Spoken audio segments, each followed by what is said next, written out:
qui m'intéresse en fait dans le paradoxe, c'est les effets en matière de communication et le fait de savoir si, parce que les paradoxes se règlent en fait. En mathématiques, ça avance. Par exemple, Zénon délai, la flèche qu'il envoie, on a découvert en mathématiques la notion de limite, et donc on a réglé le paradoxe. Et donc les paradoxes trouvent des solutions. Bien sûr. Voilà.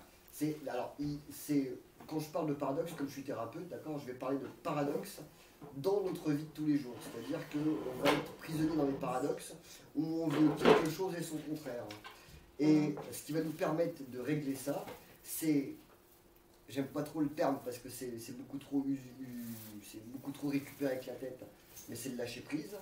Et quand on lâche prise, d'un coup, on va régler le paradoxe par l'arrivée dans notre vie d'une synchronicité, c'est-à-dire d'un événement qui va nous permettre de résoudre ce paradoxe d'une manière à laquelle on ne pouvait pas penser qu'on allait pouvoir le résoudre. C'est-à-dire que c'était absolument impossible de pouvoir imaginer qu'on allait rencontrer cette personne-là, à cet endroit-là, avoir cette conversation-là, et que cette personne-là, elle avait une clé qui allait nous permettre de régler notre problème de façon définitive, enfin, c'est une idée, mais de façon définitive, là où on cherchait des solutions à court terme, ou à long terme, ou à moyen terme, et d'un coup, la synchronicité fait qu'on va sortir, ce que j'expliquais tout à l'heure, on va sortir de l'espace-temps, on va sortir de la causalité, et d'un coup, on va régler ce paradoxe grâce à ça. Mais alors, comment on lâche prise, et je crois que j'en étais là tout à l'heure, c'est en comprenant que ce qui nous empêche de lâcher prise, ce sont nos croyances que nous avons vécu des choses totalement, absolument impardonnables dans notre passé. Et tant qu'on est à la recherche de qualifier des victimes et des bourreaux, on est incapable de sortir du paradoxe, parce qu'on est toujours dans une dualité. Ça t'ennuie si je parle? Ah non, vas-y. Ah non, mais on est là pour... Oui, parce que en fait, j'ai évoqué cette école de communication qui s'appelle l'école de Palo Alto, c'est le Mental Research Institute de Palo Alto. Et au départ, il y a un auteur, un anthropologue qui s'appelle Gregory Bateson, et qui en 1955 a écrit un article qui s'appelle Vers la théorie de la double contrainte. Donc quand tu dis que le paradoxe, il faut lâcher prise, et si tu lâches prise, effectivement, tu rentres dans un autre espace et tout va bien, le problème c'est que ça cause aussi la maladie mentale, en tout cas dans l'optique de cet anthropologue, si tu veux. Et donc il est voilà. un peu loin peut-être là-dessus aussi, quand même. Je sais qu'il est un peu loin sur ce truc-là, je crois quand même. Alors Jung, tu veux dire Jung on en a parlé aussi, et il parlait qu'il fallait traverser sa folie pour atteindre la sagesse. Alors ça peut peut-être résonner comme ça chez toi, tu sais, où il y a cette peur finalement d'échapper à cette raison, qui fait que si on échappe à la raison, on va se retrouver dans un endroit qu'on ne connaît pas, et la peur d'affronter une part de nous inconnue nous effraie au point de nous vouloir rester que dans quelque chose qui est connu, c'est-à-dire qui est causal. C'est-à-dire que si je parle à cette personne-là, par rapport à ce que j'en pense, par rapport aux défenses que j'ai mis, etc., je vais me retrouver à être exactement dans la circonstance dans laquelle je m'attends à être. Et donc là, à ce moment-là, si on reste dans le causal, évidemment, on atteindra jamais la folie. Pour l'avoir côtoyé 2-3 fois dans des expériences personnelles, ouais, c'est flippant, hein, on est d'accord. Il y a un très bon film là-dessus, c'est Family Life, je ne sais pas si vous avez vu, de Ken Loach, où on montre vraiment une jeune fille qui est aux prises avec les paradoxes, enfin on voit des paradoxes,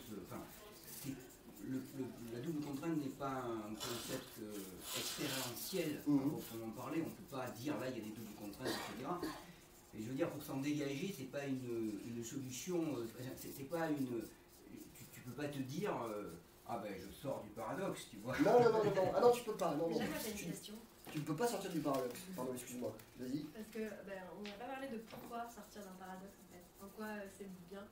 Alors, il n'y a pas de bien ou de mal, il y a le truc c'est que quand tu es prisonnier dans un paradoxe, de toute façon, tu vas mouliner de toute façon tout le temps parce que tu n'as pas le choix. C'est-à-dire si quand tu dois le but c'est payer... l'évolution quand même. Voilà, oui, bien sûr. Quand tu dois payer ton loyer à la fin du mois, tu es pris dans un paradoxe dans lequel tu n'as pas de thune et tu as un loyer à payer. D'accord ? Donc il y a un moment donné où tu vas essayer de trouver des raisons, des solutions causales pour pouvoir le faire. Et je me rappelle plus où j'ai rencontré ce mec-là. Je me rappelle juste de la conversation où le mec, il est là, il casse sa bagnole il me dit, l'histoire était en franc à l'époque, hein, il casse sa bagnole, et le lendemain il va bosser, il est là, putain merde, comment je vais faire, il me faut 600 francs pour réparer ma bagnole. Il est à l'arrêt de bus, il regarde par terre, il y a une enveloppe, il ouvre l'enveloppe, il y a 600 balles dedans. Alors, ne me demandez pas comment ça peut exister, mais là c'est de la synchronicité, d'accord? Et c'est de la synchronicité parce qu'à un moment donné, il a accepté d'être présent à ce qui lui arrivait et accepté que la solution pouvait arriver d'une autre façon que par sa propre volonté.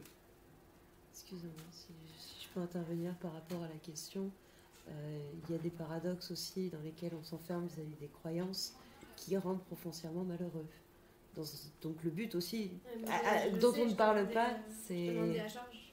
C'est parce que Mais ça... je sais très bien que ça rend malheureux les paradoxes. Bien sûr, ouais. Je demandais à Georges quel était son but en fait.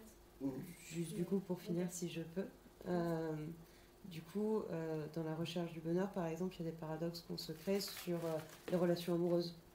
Je veux quelque chose de mon partenaire idéal, parce que c'est comme ça que je me l'imagine. La personne que j'ai en face, qui est actuellement mon partenaire, ne me le donne pas, je suis malheureux. Et c'est ça aussi, s'ouvrir au moment, et donc pouvoir discuter, etc. S'ouvrir au moment, c'est accepter aussi la croyance que l'on a, pour s'ouvrir à ce que l'on a vraiment, et pouvoir du coup en discuter. C'était juste pour ouvrir. Merci. L'outil que j'utilise pour pouvoir résoudre les paradoxes le plus vite possible, c'est de regarder à quel point je me mens constamment. Puisque comme, de toute façon, ce qui me représente entre 80 et 90% d'une part inconsciente, la seule façon de savoir là où je me mens pour pouvoir résoudre mon paradoxe, c'est de regarder ce que l'univers m'envoie. C'est-à-dire que quand en face de moi, j'ai une solution à régler, c'est que l'extérieur aura toujours raison et j'aurai toujours tort, puisque si je ne comprends pas ou si je refuse ce qui se passe, c'est que quelque chose en moi n'est pas clair. Parce que je ne peux faire apparaître dans mon monde que ce qui existe chez moi. D'accord? C'est un effet de miroir. Quand on parle des ombres, c'est parce qu'à l'intérieur, c'est opaque. On ne peut pas se voir. On se définit avec le surmoi psychanalytique de Freud. On va se définir dans ce que je suis. Quand tu demandes à quelqu'un, par exemple, tu prends un exemple tout bidon qui marche 100% des fois, c'est donne-moi tes qualités, l'autre il va te donner un défaut. Dis-lui donne-moi un défaut, il va te donner une qualité. C'est pour dire à quel point on s'ignore complètement. D'accord? Parce que ce qu'il appelle une qualité est un défaut parce qu'il l'utilise à outrance, et ce qu'il appelle un défaut est une qualité parce que justement elle est bien posée. Mais on s'ignore complètement. Donc si on veut savoir qui l'on est, le truc le plus simple à faire, c'est de regarder ce que j'ai à travailler sur le moment. Je regarde comment mon monde interagit avec moi, et ce que mon monde me demande de comprendre, c'est ça qui est vrai. C'est pas ce que je crois être vrai. Moi, si je commence à vouloir changer l'extérieur, c'est terminé. Je vais dépenser un tas d'énergie considérable dans quelque chose qui ne marchera jamais, puisque l'extérieur ne peut pas se modifier si je ne regarde pas ce qu'il y a dedans d'abord.